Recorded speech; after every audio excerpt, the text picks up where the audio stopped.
Hello, entertainers. So welcome to part one of a five-part series titled How to Get More Gigs and Make More Money as an Entertainer. My name is Claude Hagerty. I'm the creator of the Survivor Entertainer course, where I share valuable tips on booking more gigs and making more money as an entertainer. I was going to call this mini session today How to Turn Your Hobby as an Entertainer into a Real Career. And let's face it, if you don't have steady gigs and steady income as an entertainer, then what you really have is a hobby. Before we begin, I do need to put out a little disclaimer. What I'm about to share with you may or may not work for you.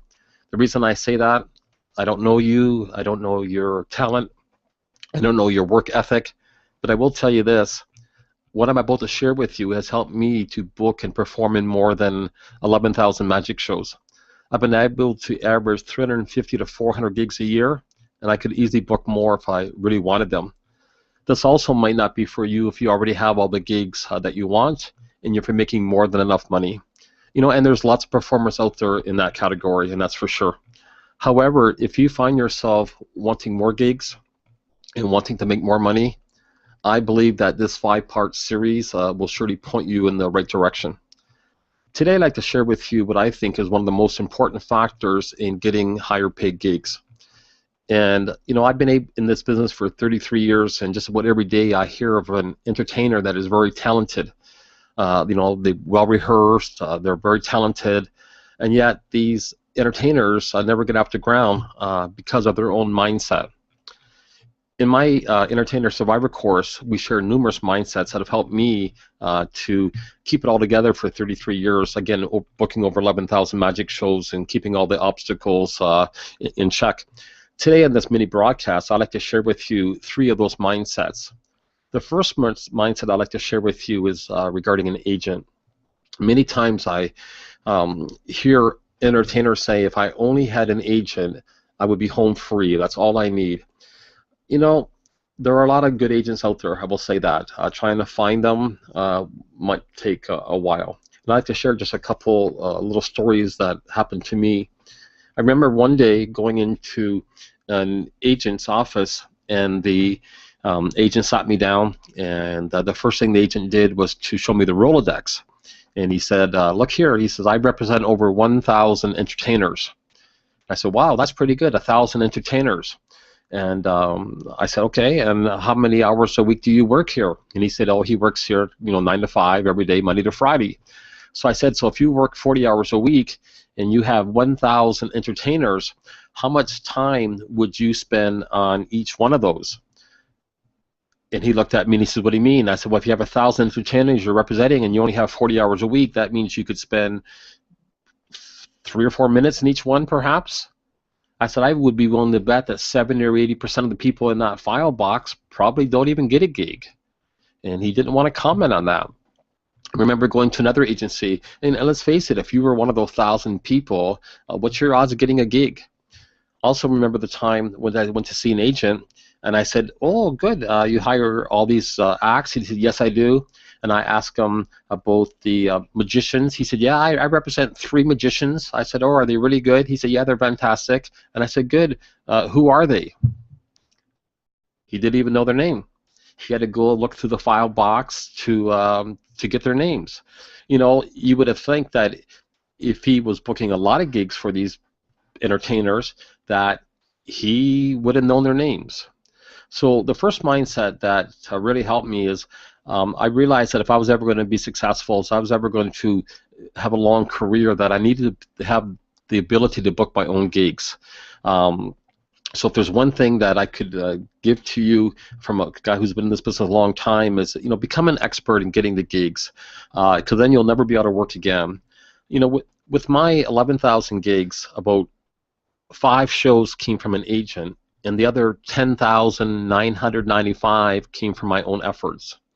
And once you put some systems in place, it becomes quite simple, and you can actually easily predict your monthly incomes or your yearly income, because you know what it takes to get gigs. You can get them pretty much anytime at will.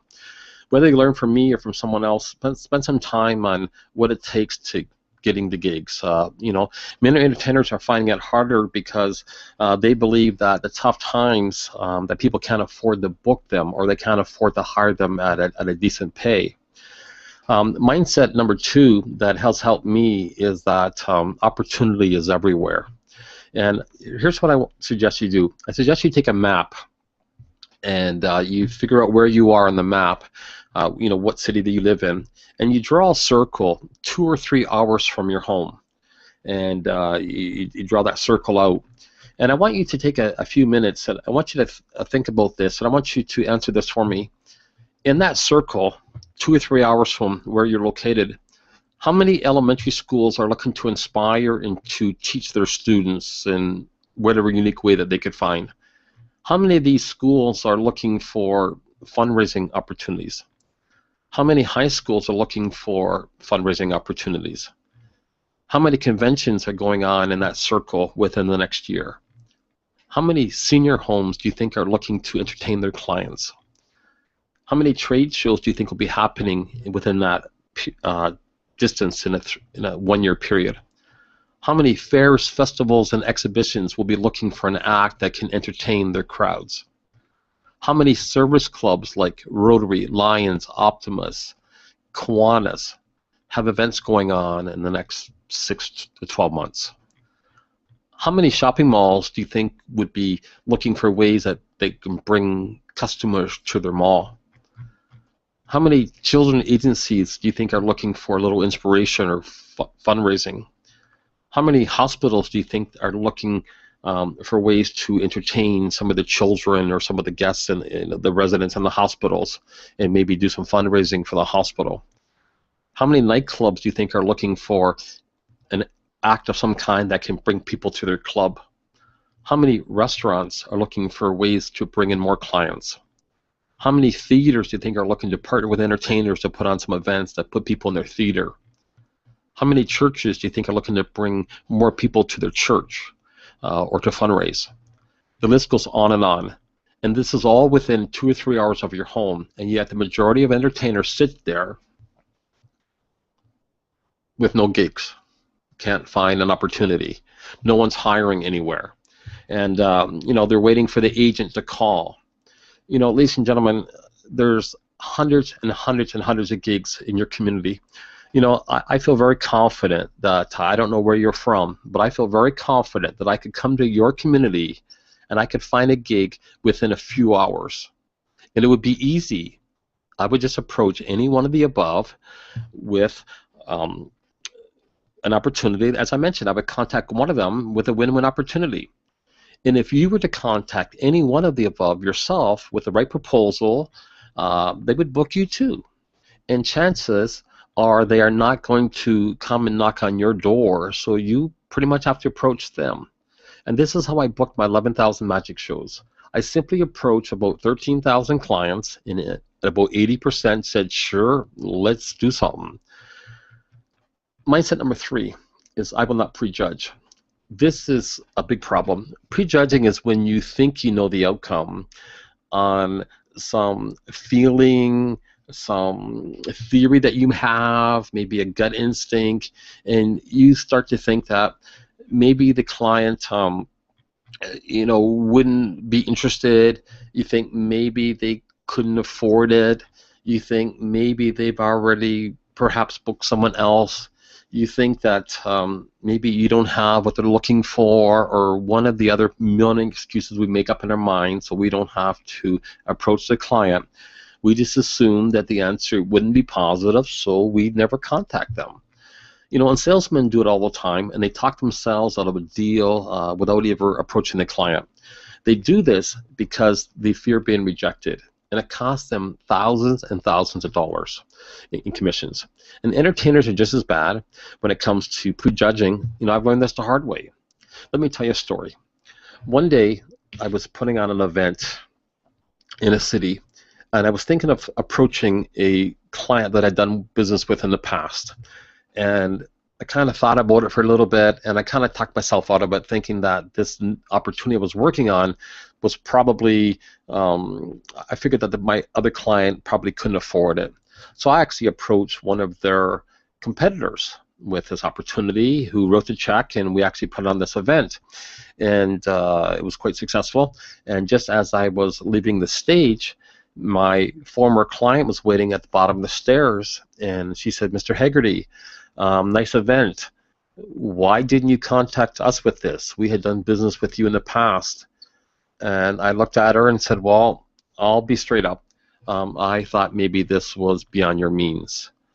And she said, "How do you know what we can afford? How do you know what our plans are? How do you know, what we're able that we can and cannot do?" She said, "All you had to do was ask, and we would have jumped all over this." She said, "I can't believe that you didn't give us the opportunity. Why would you prejudge me?" And she walked away. And I was there with the egg on my face, and I learned a valuable lesson. Contact the clients, ask them, figure it out who's in your area 2 or 3 hours away, and call them and say, "This is what I have, and I know what you have, and I thought perhaps we could maybe do something together." And I think if you did that, you find yourself with a lot of gigs.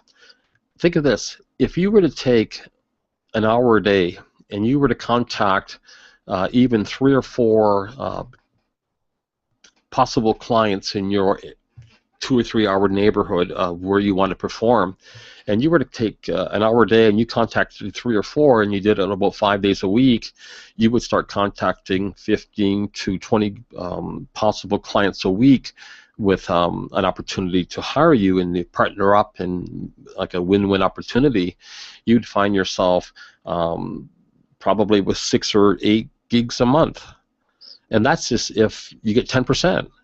You're contacting 60 to 80 possible candidates saying, "Hi, this is who I am. This is what I have. I understand you have this or that. I thought maybe we could do something." And if you approach people like that, you're going to find that, again, and if you're priced properly and you got all your ducks in a row, you're going to find that they're going to look at you wanting to do business. Now, ladies and gentlemen, on the next hangout that I'm going to do probably tomorrow, I'd like to discuss with you the number one thing that are holding entertainers back from making all this happen the way I just described it. And there's one thing that we all have in common and it really holds us back.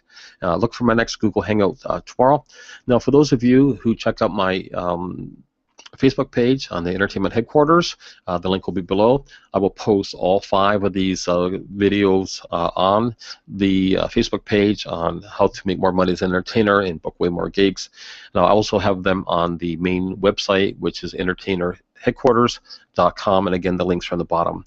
For those of you who like to work with me on an ongoing basis, I have an in-depth course that's over 50 videos, everything I've learned in a 33 years performing 11,000 shows on how to price your show, and what to offer the clients, and how to get sponsors, and performing on television and things like that. And you'll find the link below as well. It's called the Entertainer Survivor Course. Again, my name is Claude Hegarty. Thank you for watching this presentation, and hopefully see you on the road. I'll talk to you soon. Take care.